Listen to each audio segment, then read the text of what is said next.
From BBC Learning English, this is Learning English from the News, our podcast about the news headlines. In this programme, mass protests force Bangladesh's Prime Minister to quit. Hello, I'm Phil. And I'm Georgie.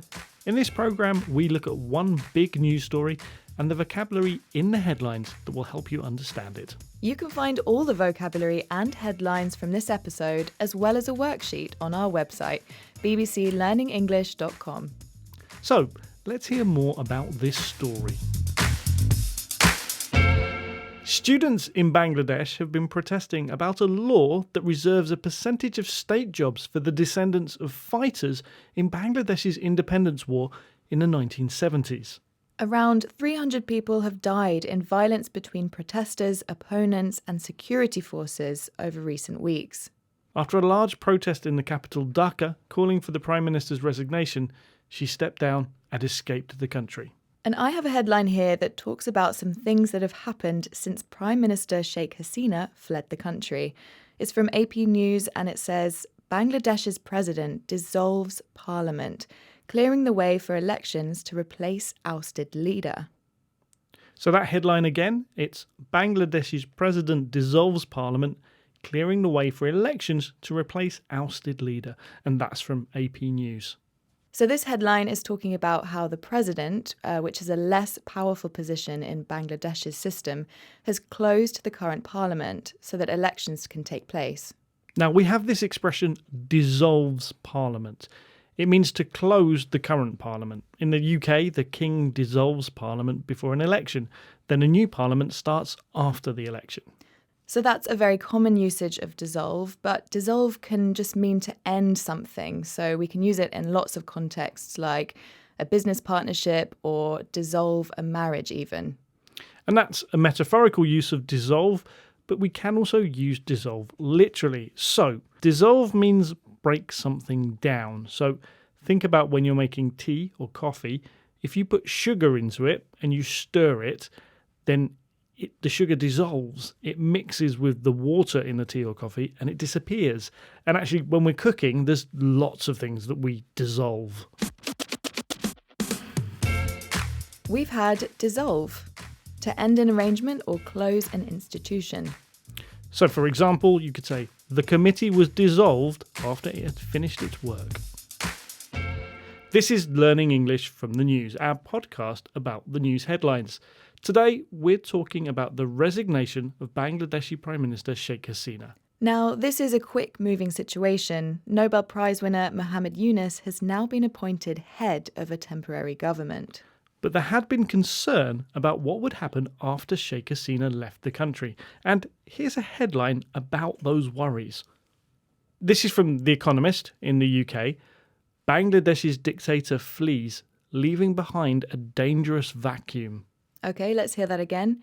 Bangladesh's dictator flees, leaving behind a dangerous vacuum. And that's from The Economist based in the UK.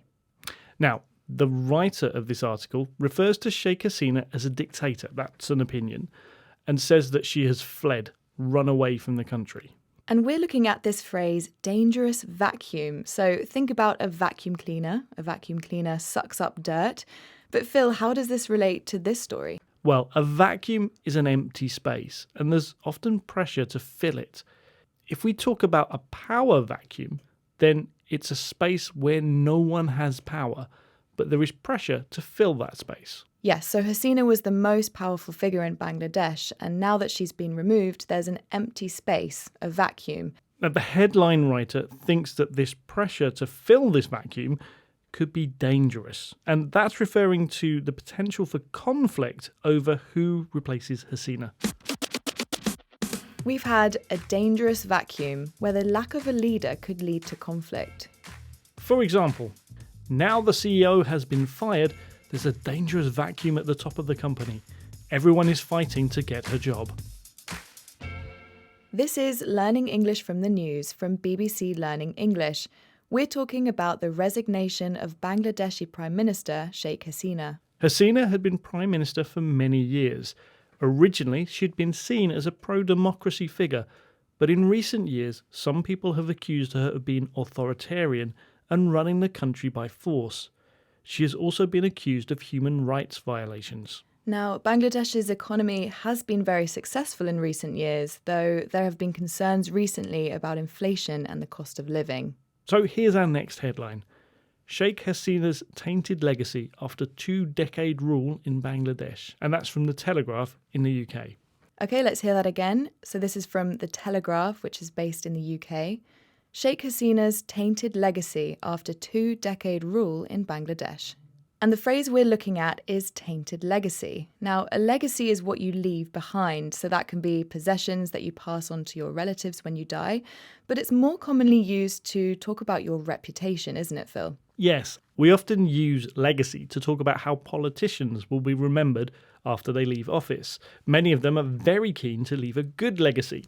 But in this headline, we're talking about a tainted legacy. Now, what does tainted mean, Georgie?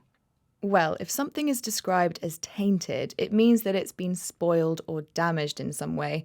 If someone leaves a tainted legacy, it means they will be remembered for bad things. So this article is suggesting that Sheikh Hasina is more likely to be remembered for negative reasons rather than her economic record. So we had tainted legacy, and that means being remembered negatively. For example, the charity will be better remembered for its corruption than its good work. It's left a tainted legacy. So that's it for this episode of Learning English from the News. We'll be back next week with another news story. If you've enjoyed this programme, why not try 6 Minute English? You can find it on your podcast app or on our website, bbclearningenglish.com. And you can also find us on social media. Just search for us as BBC Learning English. Bye for now. Bye.